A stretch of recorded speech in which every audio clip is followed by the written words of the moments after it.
শবে বরাতের করণীয় ও বর্জনীয় সম্পর্কে জানতে চাই। শবে বরাত যেটাকে আমরা বলছি, হাদিসের ভাষায় মূলত লাইলাতুন নিসফি মিন শাবান বা মধ্য শাবানের রাত। এই মধ্য শাবানের রাত, এ রাতের করণীয় বলতে আল্লাহ তাআলা এ রাতে বান্দাকে সাধারণ ক্ষমা ঘোষণা করেন হিংসুক এবং শিরকে লিপ্ত সে সমস্ত মানুষগুলো ছাড়া। অতএব কারো প্রতি শত্রুতা, বিদ্বেষ, হিংসা পোষণ করা কিংবা শিরক থেকে বেঁচে থাকাটা হলো আমাদের কর্তব্য, যাতে করে সাধারণ ক্ষমার আওতায় আমরা পড়তে পারি।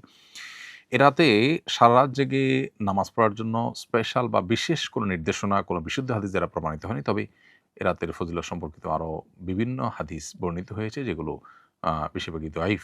তবে সাধারণ ক্ষমার ঘোষণা সংক্রান্ত হাদিসটা গ্রহণযোগ্যতার লেভেল পর্যন্ত যায়। সেজন্য লাইলাতুল বরাত যেটাকে আমরা বলছি, শব বরাত যেটাকে আমরা বলছি, যেটা মূলত মধ্য শাবানের রাত হাদিসের ভাষ্য অনুযায়ী, সে রাতের ফজিলত এতটুকু আছে যেটা সাধারণ ক্ষমার রাত। অতএব ক্ষমা লাভের জন্য চেষ্টা করা প্রশংসনীয়।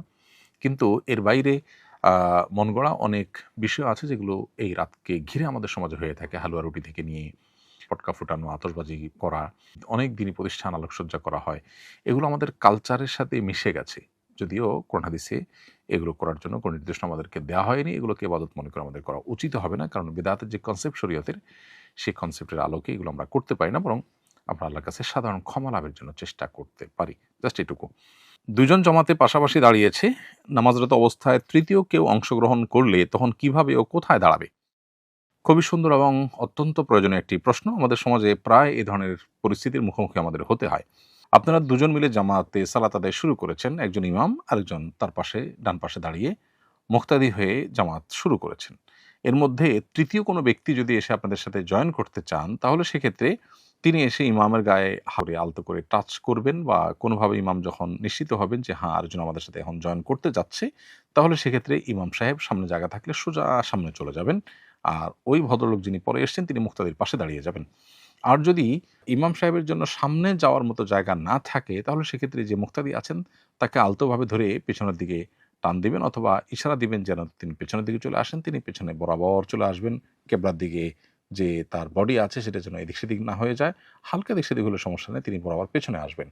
এবং তখন দুজন মুক্তাদি একসাথে দাঁড়াবেন, আর ইমাম তো তার জায়গায় দাঁড়িয়ে আছেন। এভাবে সালাত আদায় করবেন। আর যদি সামনে অথবা পেছনে যাওয়ার কোনো জায়গা না থাকে, এমন জায়গা যে মুক্তাদিও পিছনে আসতে পারবে না, আবার ইমাম সাহেবও সামনে যেতে পারবেন না, অথবা ইমাম মুক্তাদি কেউ আসলে এই মাসআলা জানেনই না, যার কারণে তাদেরকে টানতে গেলে অথবা টাচ করতে গেলে তারা ভুল বুঝবেন, বরং তারা জিনিসটা জানেনই না, তাহলে সেক্ষেত্রে আপনি ইমামের বাম পাশে দাঁড়িয়ে, ডান পাশে তো একজন মুক্তাদি আসেনি, আপনি বাম পাশে দাঁড়িয়ে সালাত শুরু করতে পারেন। কোনো অসুবিধা নেই, নামাজ হয়ে যাবে, জামাত হয়ে যাবে। যদিও একাধিক মুক্তাদি থাকলে তখন ইমামের কর্তব্য সামনে আর মুক্তাদির পেছনে দাঁড়ানো।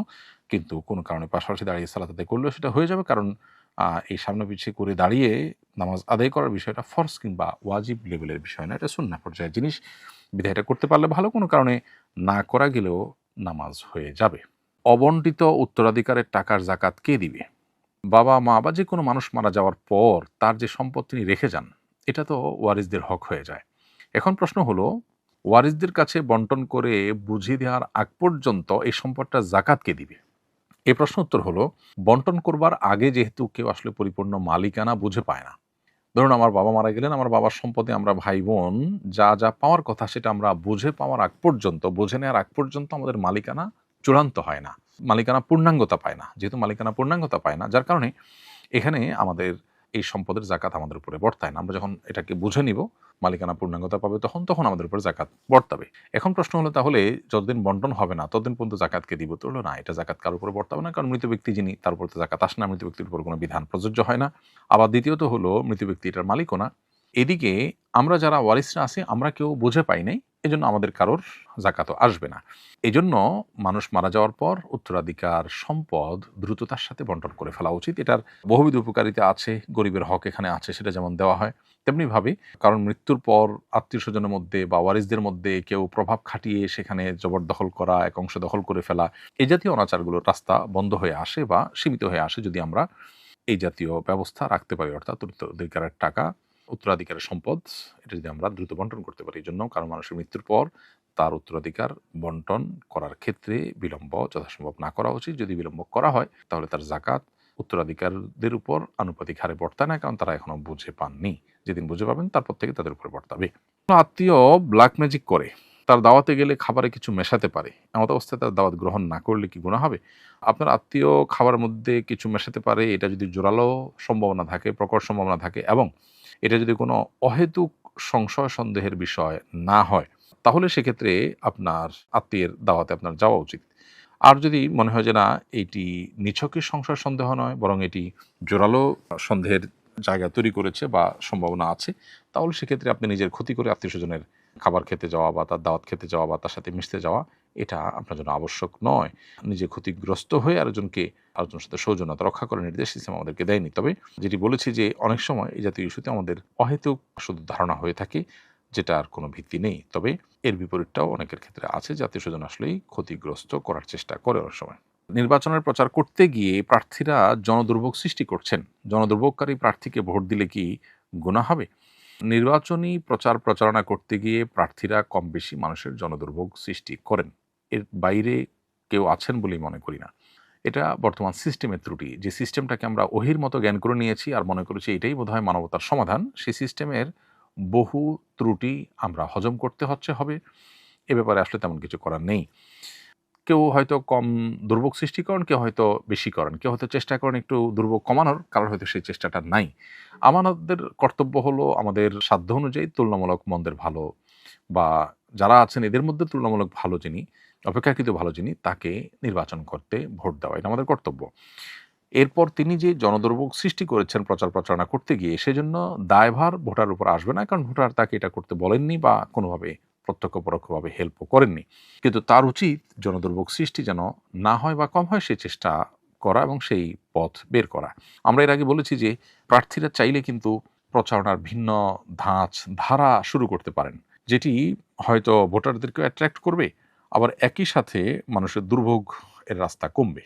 যেমন আমরা বলেছিলাম যে কোনো কালভার্ট নির্মাণ বা কোনো বাঁধ নির্মাণ, কোনো রাস্তাঘাট মেরামত কিংবা পরিচ্ছন্নতা অভিযান কোনো নেতা যদি তার অনুসারীদেরকে নিয়ে করেন, তাহলে এটা প্রদর্শনের জন্য না করে যদি পুরো আয়োজনটাই হয় যে রাস্তায় যখন আমি করবই গণসংযোগ, তো সেখানে কোনো সামাজিক কাজও করলাম, তাহলে সেক্ষেত্রে সেটা অনেক বেশি প্রশংসনীয় হতো এবং ভালো কাজ হতো। আমি আশা করব যে আমাদের প্রার্থীরা রাস্তাঘাট দখল করে, মানুষের চলাচলে ব্যাঘাত সৃষ্টি করে, জনদুর্ভোগ সৃষ্টি করে, দূর দূরান্তে মাইক লাগিয়ে মানুষের ঘুম হারাম করে, যত্রতত্র পোস্টার সেটে, যার তার ওয়ালে চিকা মেরে তারা নির্বাচনী প্রচার না করে বরং ইতিবাচক এবং ভিন্নধর্মী প্রচারণার রাস্তা তারা যেন শুরু করেন।